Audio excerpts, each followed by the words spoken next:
Hand-drawn pressing, it's a local pressing plant. We manufacture vinyl records for the music industry. I'm Dustin Blocker. I am the owner and operator of Hand-drawn Records and Hand-drawn Pressing in Addison, Texas. The biggest difference in what we do currently to what was done in the heyday of the 70s and the early 80s in vinyl record manufacturing is really, of course, as you might imagine, in the computer components that the presses run off of. Beyond that, the presses are actually doing the exact same thing that they've always been doing. Before there were automatic record presses, which is what we use, there were manual record presses, which we don't use, but are still in existence today. We're producing a record under 30 seconds, as what is called cycle time, per press. A lot of the older presses had upwards of 30% yield loss. These are typically around 5 and less, meaning that you have to go and recycle less records. The great thing is we do recycle them also. We punch them out, recycle them, they get reground and made into new records. Hand-drawn pressing was founded in 2014 with a business partner, Alex Cushing, and he was looking at something new to do, and I was looking a way to get out of working at a large corporation. And he said, "Hey, aren't you in the music industry?" And I said, "Yeah." And he goes, "Is there any money in it?" I go, "Not really, but there's gonna be, and it's gonna be in vinyl records."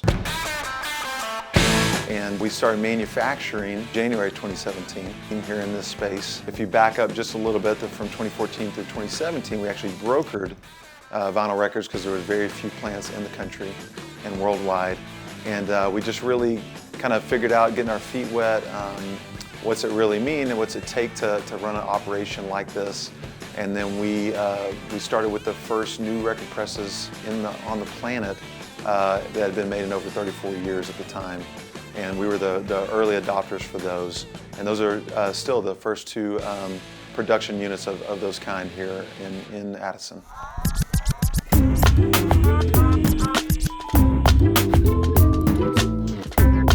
I'm Joe Fink. I'm the production manager at Hand-drawn Pressing, and I'm the guy that makes sure that all these guys that work here have everything they need to take this thing from the tiny piece of plastic that it is to the retail-ready thing that you find at your local record store. And it all starts with the stamper. And it's the same technology that Addison had long ago with the metal grooves that are cut. It comes from a father that's created, and then a mother, and then that makes the stamper. And we get the stampers here, and they go into the presses over there. Michael will run you through that whole process and show you how the real workhorses get the job done. My name is Michael Osborne. I'm the lead press tech here at Hand-drawn Pressing in Addison, Texas. And I'm about to show you how we turn this into this. Everything that we do starts with these little tiny pellets of PVC plastic, polyvinyl chloride. Everything gets sent to us in these massive gaylords in whatever color that the client wants. It gets sucked up into this massive hopper. This hopper basically feeds all the material that gets sucked up from our gaylords into these 3 barrel zones. Each barrel zone has a specific temperature to adequately melt this plastic to make it able to press a record into. When it's done melting the plastic, it gets sucked up and formed into what we call a puck. Some plants will call it a biscuit, we call it a puck. It goes directly into the machine. A pin comes down to create the center hole that we know a vinyl record to have with your labels. Once it's done pressing a record, it'll trim off all the excess material and put it into that circle shape that we all know and love. Once it's done trimming the record, it'll put the record on this cooling plate where we let it cool for about 30 minutes before we start quality checking.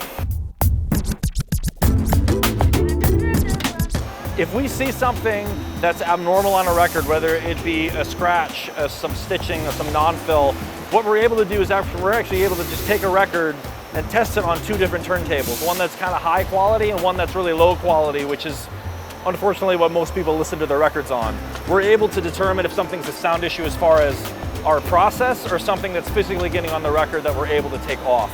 Either way, everything is touched and seen and approved by a human.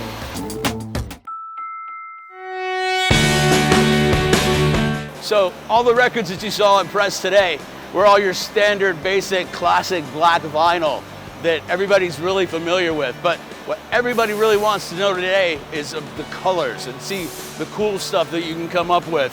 This is what we do with our random color runs. No two are alike.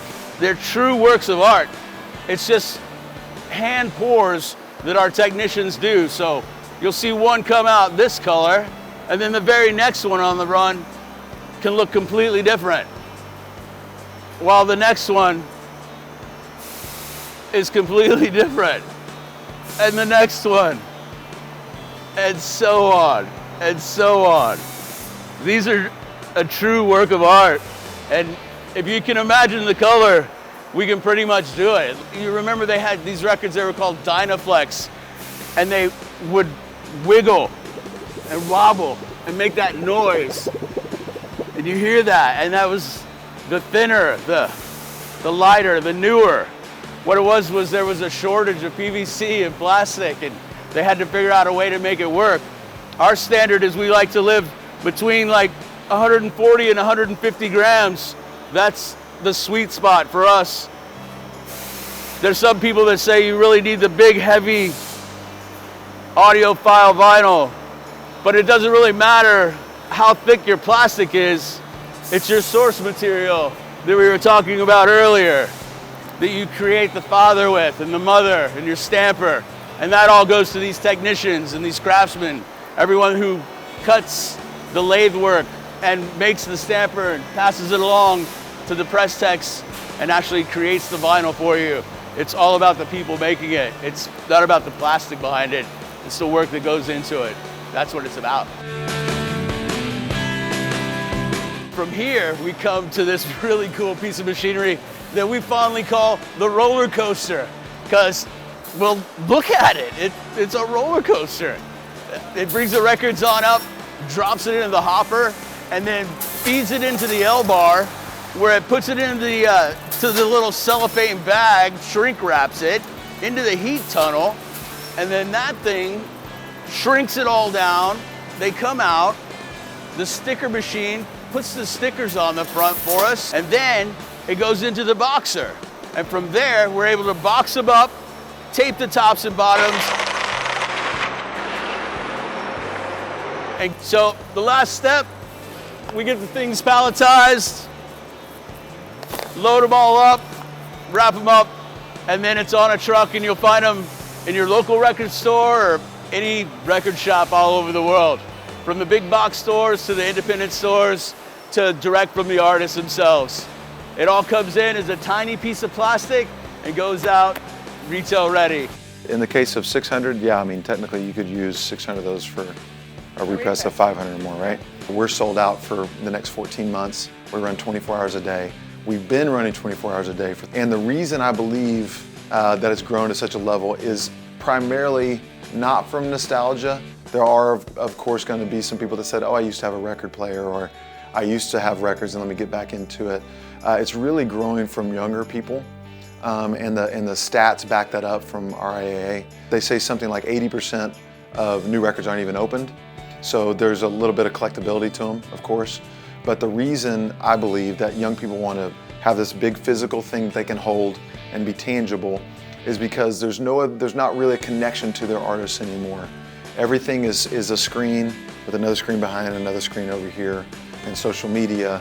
And there's, at the end, that kind of leaves you void and waste. And I think as you're older, you kind of understand that, but younger, you don't really know what to do with those emotions. And so I take that as, you know, they want to be connected with something. They want to be connected with their favorite artist, and they find that buying that album, and a lot of times the 20% that actually open up and listen to them, finding it in a different format than they can get it anywhere else besides a concert seems to be super appealing.